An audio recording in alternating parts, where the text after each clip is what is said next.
Spalio 7 buvo visko, apie ką jie kalbėjo ir ką ilgą laiką norėjo padaryti Izraelio žydams išsipildymas.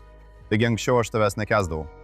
Štai ką jis man pasakė. Jis sakė, Fleur, anksčiau aš tavęs nekęsdavau. Taigi šis vyras, kuris prieš 2 metus spjaudė ir keikėsi žiūrėdamas į ekraną, šiandien turi tatuiruotę su vardais – savo kūdikio, mamos ir brolio. Kiti yra viršuje. Sveiki visi! Šią savaitę esu Kufi konferencijoje Krikščionys vieningi už Izraelį ir sutinku pačius įdomiausius žmonės. Šiandien man garbė kalbėtis su nauju draugu. Jo vardas – Michaelas Gemalis. Jis žinomas Instagram ir socialiniuose tinkluose kaip koptų krikščionis. Jis yra turinio kūrėjas ir aktyvistas. Ir štai ką jis man pasakė, kai pirmą kartą susitikome. Michaelai, sveiki atvykę. Taigi, anksčiau tavęs nekęsdavau. Štai ką jis man pasakė. Jis pasakė, Fleur, anksčiau tavęs nekęsdavau. O aš paklausiau, kodėl? Tu buvai tiesiog nesustabdoma Pirso Morgano laidoje. Tu negailėjai pastangų nuolat priminti jiems apie siaubus, kurie įvyko spalio 7-ąją ir kodėl tu kovoji šiame kare, bei kad tai iš tikrųjų nėra tik Izraelio kova. Izraelis yra tik pradžia. Tai iš tikrųjų yra kova už žmonijos civilizaciją. Bet tuo metu, Michaelai, tu manęs nekentei už tai, kad pateikil tokį argumentą. Taigi papasako, kaip iš žmogaus, kuris nekentė Izraelio šalininkų, tokių kaip aš, tapai Izraelio gynėjų. Tai išties nemažas virsmas. Ir tau tai neužtruko per ilgai, ar vis dėlto užtruko? Tai užtruko apie 20 metų, dieve mano. Taip, nuo 2006 metų, sakyčiau, iki 2024 aš buvau tiesiog prastas antisemitistas. Ir aš dabar taip sakau, žinote, tada sakiau, kad esu antisionistas, bet iš tikrųjų buvau antisemitistas. Papasakok apie save. Iš kur esi? Iš kur tavo šeima? Aš gimiau Masačusetse, mano tėvai yra koptų krikščionis, mano tėtis iš Kairo, o mama iš Aleksandrijos. Koptų krikščionis yra Egipto, šios žemės krikščionis. Tai vietiniai krikščionis. Šia žemės kotiniai krikščionis. Taip, todėl su jais ten elgiamasi siaubingai. O mano tėvai, žinote, jie atsinešė pamokas iš tėvynės, bet man jų taip stipriai neįskiepijo, nes augdamas aš tiesiog arabų ir Izraelio konfliktas nebuvo pokalbių tema. Bet kai baigiau vidurinę mokyklą ir įstojau į koledžą Kalifornijoje, tada pirmą kartą pradėjau sutikti daug arabų ir musulmonų Jungtinėse valstijose. Ir tai buvo pirmas kartas, kai pajutau priklausimo jausmą, nes ta pati kalba, ta pati imigrantų istorija, jauti, kad tai yra tavo žmonės, taip tikrai pajutau priklausimo jausmą. Tačiau iš karto krito į akis ekstremizmas. Ir žinote, prisimenu, kaip vienas palestinietis man rimtų veidų teisino savižudžių išpolius, nei kiek nesudvejojęs. Aš jam tiesiog uždaviau klausimų. Tuo metu pradėjau domėtis politiką ir uždaviau klausimų prie Kaljano baro. Aš sakiau, mes norime 2 valstybių, tiesa? O jis atsakė, visiškai ne. Žinai, viena valstybė tokio dalyko kaip Izraelis nėra. Aš sakiau, o kaip dėl terorizmo ir civilių žalojimo? Tai juk neteisinga. O jis atsakė, nėra tokio dalyko kaip Izraelio civilis, nes jie visi arba ruošiasi tarnauti IDF, arba šiuo metu tarnauja IDF, arba jau tarnauja IDF. Taigi net 2 mėnesių kūdikis yra teisėtas taikinys. Būtent. Taigi pasirinkau klausimą, kuris man jau garantuos man nusaikų atsakymą ir paklausiau jo. Bet juk savižudiški sprogdinimai akivaizdžiai yra blogai, tiesa? Ir nie akimirkos nesudvejojęs, jis pažvelgė į mane ir pasakė, Habibi, tai viskas, ką mes turime. Oho. Tai viskas, ką mes turime. Ir tuo momentu mano galvoje suskambo pavojaus varpai, nes tai beprotiška. Man buvo sakyta, kad tai nėra tai, ką jaučia vidutinis žmogus, kad tai tik kraštutinė mažuma. Ir tada tarsi turėjau priimti sprendimą, bet pradėjau dėrėti su savim. Sakiau savo, jie juk to rimtai nemano, jie tiesiog pikti, kai apie tai kalba. Ir žinai, tau pavyks padaryti juos nusaikesnius. Bet iš tikrųjų nutiko visiškai priešingai. Kai ilgą laiką būni šalia ekstremizmo ir neprieštarauji jam, pats tampi ekstremalus. Mano požiūris su kiekvienu mėnesiu metais vis labiau radikalėja. Aš buvau žmogus, kuris tikėjo pagrindiniu tarsi 2 valstybių sprendimu. Žinai, tai buvo norma. Tai buvo norma. Tai buvo tai, ko buvo tikimasi. Tikėjasi, kad jie to norės ir mes to norėsime. Bet iš tikrųjų tai labai žiaurus ir kraujo ištroškęs judėjimas. Norėčiau pasakyti, kad yra kitaip, bet iš tikrųjų taip ir yra. Esu girdėjęs, kaip žmonės pateisina pačius blogiausius dalykus. Ir ne tik pateisina. Bet kai kažkas yra taip akivaizdu ir mes tai matome šiandien, tada atsiranda sąmokslo teorijos, kurios kūriamos tam, kad arba nukreiptų kaltę nuo atsakingų žmonių, arba nukreiptų kaltę Izraeliui. Taigi, jei Izraelis yra užpuolamas, tai Izraelio kaltė. Jei kažkur užsienyje įvyksta islamistų teroro išpolis, tai iš tikrųjų padarė Mosadas. Ir tai yra melagingos vėliavos operacija. Jie tai padarė dėl Izraelio. Būtent. Taigi yra labai patogu visas problemas suversti Izraeliui ir iš esmės žydams. Taip, nes jų mąstymas veikia taip, kad nesvarbu, kas nutiktų, visada kaltas turi būti Izraelis. Pirmiausia padaroma išvada, o tada atbulinė eiga mėginama ją pateisinti. Ir tai buvai tu. Taip, tai buvo aš. Taip, nes tau įskiepijama, kad Izraelis yra didžiausia neteisybė. Ar kada nors atkreipi dėmesį į retoriką, kurią jie naudoja šiuose protestuose ir panašiai? Taip, iš tikrųjų niekada negirdi žodžio taika. Ne. Niekada. Džeto nenori. Jie vartoja žodį teisingumas, kuris skamba labai kilniai, labai gražiai ir piešia labai gražų paveikslą. Tačiau spalio 7-ąją mes iš tikrųjų pamatėme, ką reiškia jų teisingumo versija. Ir būtent apie tai jie tarpusavyje kalba, štai ką norime padaryti. Spalio 7-oji buvo visko, apie ką jie kalbėjo ir ką ilgą laiką norėjo padaryti Izraelio žydams išsipildymas. Ar jie šventė Maikui? Taip, jie šventė, aš taip pat švenčiau. Tu šventė? Taip, iš pradžių aš džiaugiausi. Ir ką tu tada jautėjai, kad jie pagaliau sulaukė teisingumo? Mes pagaliau jiems atkeršėme, štai ką aš jaučiau. O kada pradėjo kilti abejonės? Kada tai prasidėjo? Kada? Net kai matai, kaip grobiami kūdikiai, tu džiaugiesi. Matai, kad moteris buvo išprievartautos, tu džiaugiesi. Tu ir tavo draugai džiaugiatės. Apie tai aš sužinojau tik vėliau. Teisingai. Taigi, kai pradėjo sklisti informacija, kad buvo pagrobos ištisos šeimos, moteris buvo prievartaujamos, tai jau peržengė visas ribas. Nes iš tos pusės galima pateisinti tik masinės žudynės. Galima pateisinti bet kurio Izraelio vyro ar moters nužudimą. Nes, kaip sakiau, jie arba dar tarnaus Izraelio gynybos pajėgose, arba tarnauja jose, arba jau tarnavo. Tačiau raudonoji linija ir jie žino, kad tai labai jautri tema Amerikos auditorijai yra seksualinis smurtas. Jokių aplinkybėmis negalima pateisinti seksualinio smurto ir jie tai žino. Todėl propagandos mašina veikia taip, kad sakytų, negalite nieko tikėti, viskas yra melas, žinote. Nors jie tai ir nufilmavo. Teisingai. Ir iš tikrųjų čia man pasisekė, nes dėkoju Dievui už savo tėvus. Visą gyvenimą turėjau tėvus, kurie buvo sionistai, o tai yra labai, labai skirtinga. Taigi tu maištavai prieš savo krikščionis, arabų kilmės, sionistinių pažiūrų tėvus. Teisingai. Taip, maištavau. Norėjau tikėti, kad jie tiesiog islamofobai, kad jie atsinešė šias, žinote, pasenusias idėjas iš savo kilmės šalies ir kad jie tiesiog projektuoja savo traumas ant manęs. O Amerikoje viskas kitaip. Visi nori to paties. Viskas kitaip. Jie buvo visiškai teisūs, o aš klydau labiau nei galėjau įsivaizduoti. Ir kada, kai sakote, kad seksualinis smurtas jums ir galbūt Amerikos auditorijai buvo raudona linija, kada supratote, kad tai nebuvo melas? O kada pradėjote galvoti, galbūt aš esu neteisingoje pusėje? Sakei, kad tavo tėvai tau siunčia įvairius dalykus. Mano tėtis pietavo su manimi, jis paprašė papietauti kartu su manimi. O mano tėtis iš tikrųjų buvo arabų kalbos vertėjas JAV jūrų pėstininkams ir kariniam laivynui Irake. Taigi Irako laisvės operacija nuo 2003 iki maždaug 2010 ar 2011 metų. Taigi tavo tėtis buvo jūrų pėstininkas, jūrų pėstininkų korpuse. Tai buvo aktyvi tarnyba, taip, gynybos rangovas, taip.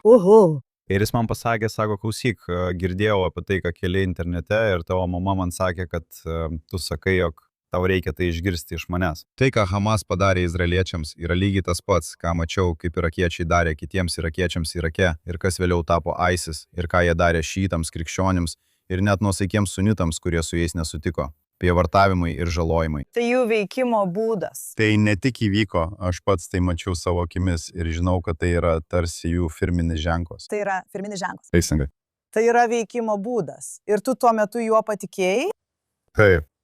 O kada pradėjo tave graužti mintis, kad esi apsupta ekstremistų, kad tarsi pati tapai viena iš jų, nors esi geras žmogus, tu nenori tokia būti? Tai buvo kelių akimirkų visuma, bet viena didelė akimirka, apie kurią dažnai kalbu, kai net pagalvojus apie ją, mane sugrąžina į tą vietą. Tai buvo to paties mėnesio spalį. Po kelių savaičių buvau San Diege su tuometinė draugė ir mūsų draugais, vaikščiame nuo baro prie baro, nes lankėmės baruose ir priėjome prie raudono šviesoforo signalą. Kol laukėme prie raudonos šviesos, šalia buvo maždaug 4,5 pėdų aukščio kažkokia raudona techninė dėžė, o kažkas panašaus. Ant jos buvo įkaitų plakatai. Taip. Ir aš žiūriu įkaitų plakatus ir viskas, apie ką galiu galvoti, tai internete matyti vaizdo įrašai, kur žmonės, man atrodo, Toronte ar Niujorke niokoja tuos plakatus. Įkaitų. Ir aš apie tai galvojau ir dėl kažkokios priežasties tai buvo viskas, apie ką galėjau galvoti. Ir atrodė, kad tai buvo artimiausiai išėjimai iš kūno, ką kada nors esu patyręs. Atrodė, lyg kraujas mano venose būtų išgaravęs. Ir prisimenu, žiūrėjau į plakatus ir savo pasakiau, tai yra mano vidinis dialogas. Pasakiau savo, galbūt esi niekam tikęs dėl to, ką palaikai, bet nesi toks niekam tikęs, kad išdrįstum subedinti įkaitų plakatus. Ir iki šiol tai išlieka vienu žiauriausių dalykų, kuriuos esu matęs. Žinai, taip, fizinis smurtas ir visa kita, bet nuplėšti plakatą su įkaitu, tam reikia tokio neįsivaizduojamo žiaurumo, kad taip pasielgtum su žmogumi, kurio net nepažįsti. Na, įsivaizduokite, jei taip pasielgtumėte su pamesto šuns nuotrauka. Žinote, taip niekada neatsitiko. Tas žmogus būtų paskelbtas monstru, jį išteptų degutu ir apibarstytų plumsnomis. Jis būtų atstumtas iš visuomenės. Kodėl nenorėtumėte, kad nekalti žmonės grįžtų namo? Teisingai. Ir tada aš tuo metu to nežinau, bet būtent tada viskas pradėjo birėti. Oho, pastebėjau, kad vis labiau nusiviliu ir pykstu ant savo pusės, nes jie pradėjo kviestis dar baisesnės asmenybės. Candace Owens ir Andrew Tate, kurių visada nemėgau, nes laikiau juos sukčiais. Taip. Dabar jie yra toje pačioje pusėje kaip ir aš. Ir man reikia iš naujo įvertinti, kas aš esu, ar aš kaip...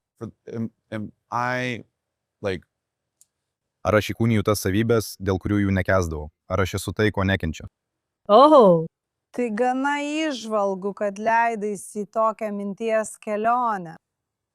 Tai kada galiausiai perėjai į kitą pusę, nes tai tikriausiai buvo problema. Procesas. Tai buvo labai ilgas procesas.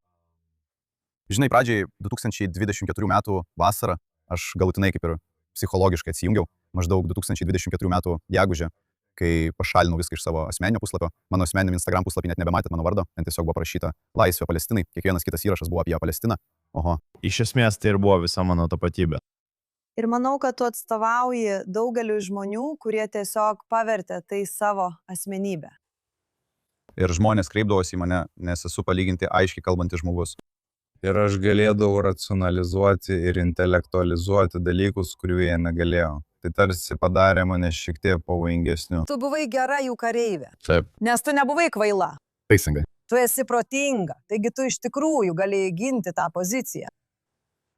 Ir tai, žinai, daugiausiai yra atskirų atvejų išrinkimas ir jų pateikimas kaip taisyklės, nors iš tikrųjų tai yra išimtis.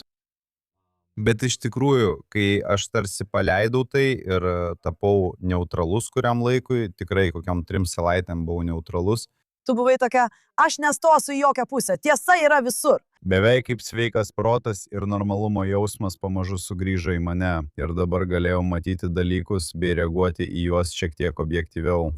Na, tu pati save deradikalizavai, o tai labai retai kam pavyksta pačiam. Ir ar buvo toks momentas, kai pagalvojai, gerai, pažiūrėkime, ką sako izraeliečiai. Na, žinai, turiu pripažinti vienam žmogui nuopelnų. Talui, ne Orenui iš Talon. Ne Tal Orenui, nors jis puikus, aš jį labai mėgstu. Taigi noriu paminėti Talą, nes jis man buvo nuostabus. Taip. Orenas iš kelionės po Izraelį kanalą. Taip. Man patiko, jis kažką pasakė, aš buvau, prisimenu, tiesiog jo vaizdo įrašai grojo fone. Jis pasakė, kad iki arabų atsisakymo priimti 1947 metų į tie padalijimo planą, ne vienas arabas nebuvo priverstas palikti savo namų, nebuvo išvarytas per kovas, ar turėjo bėgti, ar panašiai. Taip. Dėl kažkokios priežasties aš niekada nesusimaščiau apie tai visą tą laiką. Taigi jie... Kitaip tariant, perkelimas prasidėjo tada, kai prasidėjo karas. Teisingai. Nei vienas arabas nebuvo priverstas palikti savo namų ar bėgti, kol jie nepradėjo genocidinio karo, kurį patys pasirinko. Ir tai kartojasi nuolat. Aha, gerai. Tai kada pradėjote šviestis? Dalykai keičiasi. Jūs deradikalizuojatės. Ar dėl to tampate laimingesniu žmogumi? Na, papasakosiu jums akimirką, kuri privertė mane pagaliau prisipažinti, kad esu sionistas. Žinote? Kaip žinote, mes vakar vakare trumpam susitikome ir aš jums pasakiau, kad pradėjau lankyti sinagogoje. Taip, taigi tu pradėjai lankyti sinagogoje, būdama koptų krikščionė. Išeidinėjau iš sinagogos per šabatą. Gerai. Ir įsijungiau telefoną, gavau žinutę iš savo draugo, kuris yra palestinietis. Ir aš, jie visiškai nežino, kas vyksta. Taigi tu visą tai darai slapta. Jie tiesioginė prasme neturi jokio supratimo, kas vyksta. Ir jis man atsiuntė vaizdo įrašą. Tai YouTube'o vaizdo įrašas, aš jo nespaudžiau, mačiau pavadinimą. Ir būtent tai privertė mane pratrūkti. Ten buvo parašyta, buvo kažkas apie Hitlerį Palestinoje. O jo tekstas virš vaizdo įrašo buvo, ar jis žinojo kažką, ko mes nežinojome. Kitaip tariant. Dabar jis naudoja Hitlerį kaip patikimumo šaltinį. Ir per šį laikotarpį nuo, žinote, gegužės 2024 iki šio momento, o tai manau buvo kovo mėnesį, kai gavau tą žinutę, aš palaipsniui atsitraukiau nuo savo draugų, nebendravau tiek daug. Jie man atrodė svetimi, nors juos pažinojau beveik 20 metų. Bet kai pamačiau tą žinutę, aš palūžau. Tikrai palūžau, nes ką tik buvau grįžęs iš Šabo su nuostabiausiais, maloniausiais žmonėmis. Tai daugiausia vyresnio amžiaus bendruomenė. Ir pasakysiu jums, kai pirmą kartą įžengiau į sinagogą, viena iš ponių pamatė mano Bostono tatuiruotę ir pasakė, tu toks gražus vaikinas, kodėl taip savo padarėjai? Skamba kaip žydų mama. Jos tokios mielos. Ir žinote, aš susiduriu su šia žinutė, kuri tarsi prašo manęs pavėluoti. Apie meilę. Meilė, nepykant. Jis tikrai paprašė manęs pagalvoti, ar Hitleris buvo teisus ar ne. Ir aš pagalvojau, kad daugiau taip negaliu. Negaliu gyventi su viena koja praeityje, o kita čia. Atrodo, laukiau tų akimirkų. Ir štai, tai yra ta akimirka. Tai Dievas man sako, kad turiu iš to pasitraukti. Taigi aš tiesiog nutraukiau visus ryšius su draugais, visus užblokavau. Ir tada kitą dieną, tiksliau tą pačią naktį, atsisėdau ant sofos ir pagalvojau, ką aš ką tik padariau. Tu pasakei savo draugams? Ne. Tu tiesiog pasitraukai. Kodėl, kam iš vis stengtis? Žinai? Aš su tavimi. Beže. Jei pastebi, kad kažkas yra toksiška, tiesiog pašalink, nereikia iš to daryti didelio reikalo. Tiesiog pasitrauk. Taip, nes jei aš jiems pasakysiu, kas aš tada būsiu jai aš. Tu nenori konfrontacijos, tu to nenori. Ir kodėl aš turėčiau bandyti jiems suteikti progą, įtikinti mane, kad klystu ir kad turėčiau likti. Tu esi visiškai teisi. Gerai. Taigi pradėjai po truputį atsitraukti nuo tos aplinkos, nuo tų žmonių. O kada tu iš tikrųjų pripažinai, kad dabar esi ne tik nebeskleidi neapykantos, bet ir esi sionistė. Iš esmės taip, tą naktį, kai užblokavau visus savo draugus, įkėliau neįtikėtinai ilgą asmeninį išpažinties vaizdą įrašą į savo asmeninį puslapį. Jis vis dar ten yra. Nedaug žmonių jį matė, bet jis beveik 20 minučių ilgio. Ir tai buvo tarsi paaiškinimas mano draugams žydams ir izraeliečiams, kuriuos buvau susiradęs iki tol, kad, jūs turite tai žinoti apie mane, tai yra mano praeitis. O tada tai buvo skirta likusiems mano draugams, socialiniam draugų ratui, kad, štai kaip aš jaučiuosi, jei jums tai nepatinka, galite nežintis. Ir jei jums tai tinka, aš esu čia, kad šviesčiau. Ir aš tiesiog prisimenu tą vakarą, kai sėdėjau ant savo sofos ir galvojau, ką aš ką tik padariau. Aš ką tik visiškai pakeičiau savo gyvenimą. Tu apvertei savo gyvenimą aukštyn kojomis. Ir aš visiškai nežinau, kas bus toliau. Tu atvertei savo ankstesnį gyvenimą aukštyn kojomis. Štai ką tu padarei. Ir aš turėjau keletą žydų ir izraeliečių draugų. Tu taip sakei, bet tu paėmei granatą ir pasakei. Terror. Ir aš visiškai nežinau, ko tikėtis ir, žinai, tuo metu turėjau keletą draugų izraeliečių, bet galvojau, kad vienintelis dalykas, kuris yra vienišesnis už draugų neturėjimą, yra neturėti bendruomenės, kuriai rūpi tie patys dalykai kaip tau. Taigi iš pradžių sukūriau tą puslapį vien tam, kad nesijaučiau vienišas, kad turėčiau bendruomenę. Ir aš svarstėjau tiesiog kurti dirbtinio intelekto vaizdo įrašus ir nelabai rodyti savo veidą. Bet vienas dalykas vedė prie kito, susipažinau su savo drauge Hagit, Ček Šaf, tad jeigu jį tai mato, linkėjimai Hagit. Ji paskatino mane sukurti sutrumpintą to vaizdo įrašo versiją, 5 minučių vietoj 20 ir įkelti ją į internetą. Ir tai buvo pirmas kartas, kai kas nors apie mane išgirdo. Ji tikrai atvedė mane į šį pasaulį, į aktyvizmo pasaulį. Ir nuo tada man kiekviena diena labai patiko. Tikrai, be abejo. Kaip jautiesi? Ar jautiesi palengvėjusi, lengvesnė?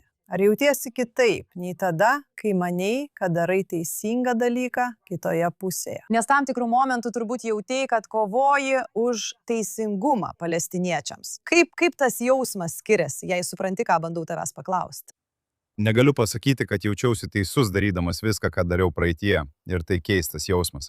Kaip Jokūbas kovojo su Dievu prieš tapdamas Izraeliu, taip ir mano veiksmuose buvo kažkas, kas atrodė galbūt ne visai blogai, nes tikėjau, kad kovoju dėl teisingos priežasties. Bet atrodė, kad veikiau prieš tai, kai viskas turėjo klostytis, lyg ir neturėčiau čia būti. Kad Dievas bandė man pasakyti, kad čia tau nesiseks taip. Tu nepadarysi to, ko nori iš manęs. Ar tai buvo toks vidinis jausmas, kai kovojai su ta puse? Ar turėjai nuojautą, kad galbūt tai nėra tai, ką turėčiau daryti? Taip jautiesi dažnai, nes nuolat turi kažkaip pateisinti tai, kas nepateisinama. Ir čia net nekalbu apie fizinį smurtą. Turiu omeny, kad turi pateisinti akivaizdžiausius melus, turi apsimesti, kad jie nemeluoja tau tiesiai į akis. Pavyzdžiui, kad žydų tauta neturi jokio ryšio su Izraelio žeme, tokie dalykai. Jeigu tavo siekis būtų pagrįstas, to nereikėtų tiek daug meluoti. Taigi tu žinojai, kad meluoji, bet tuo metu manėjai, jog tai pateisinama dėl tikslo. Buvo momentų, kai tikrai žinau, kad skleidžiu klaidingas idėjas, melagingas naujienas, tikrai taip. Bet tada buvo ir tokios propagandos, kuri buvo tokia akivaizdi, kad net negalėjau savęs priversti ją skleisti. Tu žinojai, kad net negalėtum. Taip galvojau, tai tiesiog per daug akivaizdu. Ir tada, kai tu pasirinkai šviesos pusę. Į jėgos pusę? Ar jauti tokius vidinius impulsus? O gal ir tai nėra 100% teisinga? Ne. Arba dabar jaučiatės visiškai tame? Visų pirma, jaučiuosi taip, lyg būčiau tiksliai ten, kur Dievas nori, kad būčiau. Tiksliai. Ir Izraeliui niekada nereikia, kad meluočiau jų vardu.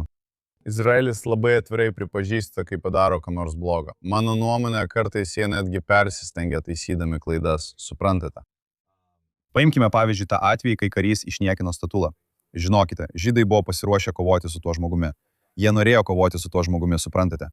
Tai mums labai pakenkė. Ir tai mūsų neatspindi. Nei mūsų jausmų, nei to, kas esame kaip šalis. Todėl dėl to buvome labai susierzinę. Tačiau tai, kaip Izraelis ir žydų bendruomenė sureagavo, yra kažkas, ko niekada nesu patyręs iš kitos pusės. Taigi tai buvo pirmas kartas, kai mačiau atsakomybę ir gebėjimą tinkamai sureaguoti į situaciją. Nes kai koptų krikščionys buvo žudomi savo bažnyčiose, žinote. Islamistų. Mano draugai buvo pirmieji. Tai yra, atsižvelkite į tai. Tai mano draugai man tai pasakoja, tai nėra taip. O ką tavo draugai tau sako, kai tavo paties žmonės Egipte yra žudomi? Tai žydai, tai sionistai. Jie bando sukelti fitną tarp Egipto musulmonų ir Egipto krikščionių. Tiems, kurie nežino šio žodžio. Taigi jie sako, kad tai padarė sionistai. Taip. Tam, kad būtų bloga viešoji nuomonė apie musulmonus. Taip, kad sukeltų trintį tarp krikščionių ir musulmonų. Nors ir žinojai, kad tai buvo melas, tavo tėvai Žinoma. sakė priešingai. Žinoma. Tai kaip tavo gyvenimas dabar? Turiu omenyje, esi visai kitoje vietoje nei prieš 2 metus. Na, neturiu geresnių žodžių, bet galiu pasakyti, kad mano gyvenimas šiek tiek pašėlęs, bet gerąją prasme. Man patinka tai, ką darau. Negaliu to išreikšti dar stipriau, negaliu to išreikšti geriau. Man patinka tai, ką darau. Ir tai man suteikė daug pasitenkinimų. Niekada nebūčiau sutikęs, niekada nebūčiau įsivaizdavęs, kad kalbėsiu su tavim, su žmogumi, kurį anksčiau internete puldinėdavau, suprantate? Norėčiau sužinoti, ką šaukiai į ekraną, kai aš buvau eteryje. Norėjau, kad tu nutiltum. Tai nuoširdžiai nutilk. Tiesiog liaukis, žinai, bet tai buvo todėl, kad buvai kaip pitbulis. Tarsi nebūtum leidęs pasauliui pamiršti to, kas įvyko. Ir tai iš dalies yra priežastis, kodėl pasidariau tatuiruotę su Bibų šeima. Nes, žinai, daug žmonių nežino, esu bendravęs su žmonėmis, kurie visiškai nežino, kas nutiko mūsų spalio 7-ąją, parodyk mums. Parodyk kamerą, jei gali. Taigi šis vyras, kuris prieš 2 metus spjaudė ir keikėsi į ekraną, šiandien turi tatuiruotę su vardais. Aš negalėsiu parodyti visos tatuiruotės. Štai, Bibas. Kūdikys. Ir jo mama, ir jo brolis. Kiti yra aukščiau, bet aš daug treniruoju rankas, todėl sunku pasikelti marškinėlių rankovę. Na, tau gali prireikti to apsiginti nuo kai kurių žmonių, kurie dabar tavęs nekenčia. Taip. Ar sulaukiai labai stiprios neigiamos reakcijos? Taip, kažkas paėmė vieną mano nuotrauką ir uždėjo virš jos raudoną trikampį. O Dieve. Negalėčiau tai pasakyti, sakyčiau, kad nebuvo tai blogai.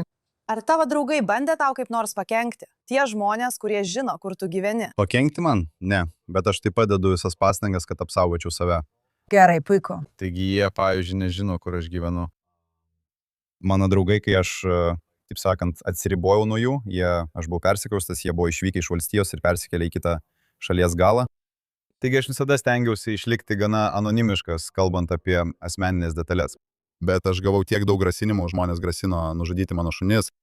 Tavo šunis? Mano šunis, žinai, jie grasino mane nužudyti, jie grasino kažką padaryti mano mamai. Tai, ką jie neigia, kad įvyko spalio 7, jie grasina padaryti mano mamai. Bet štai kas visada ironiška, kad jie sako, Hitleris turėjo pabaigti darbą. Ne, jis nenužudė tiek daug žydų. Tai kaip yra? Žinai, visada tai būna. Taigi, Maiklai, kokią žinutę turi žmonėms, kurie vis dar įstrigę tame tamsiame neapykantos pasaulyje? Tu privalai. Ką pasakytum? Pažvelk tiesiai į kamerą ir pasakyk žmonėms tai, ką nori, kad jie išgirstų, ką pats patyrei. Kokia tavo žinutė? Jei atsiduri kaip dalyvis šioje kovoje už teisingumą ir išlaisvinimą, Ji susivienijo su kiekvienu nedemokratiniu, tironišku režimu, nesvarbu, ar tai buvo Hadžaminas Al-Huseinis ir Hitleris, ar Sovietų sąjunga, ar maoistinė Kinija. Fidelis Castro, Idijus Aminas, Omaras Bašyras iš Sudano. Jį susivienijo su kiekvienu kraujo ištroškusiu režimu, įskaitant beje Sadamo režimą, kuris nuodijo kurdus dujomis, nužudė 100 000 Iranų cheminiais ginklais. Ir jūs turite savęs paklausti, kurioje istorijos pusėje esate. Jūs turite nustoti atidėti į šalį savo žmogiškumą ir kritinį mąstymą, nes žinau, kad būtent tai jūs darote, kad galėtumėte tęsti šią kovą.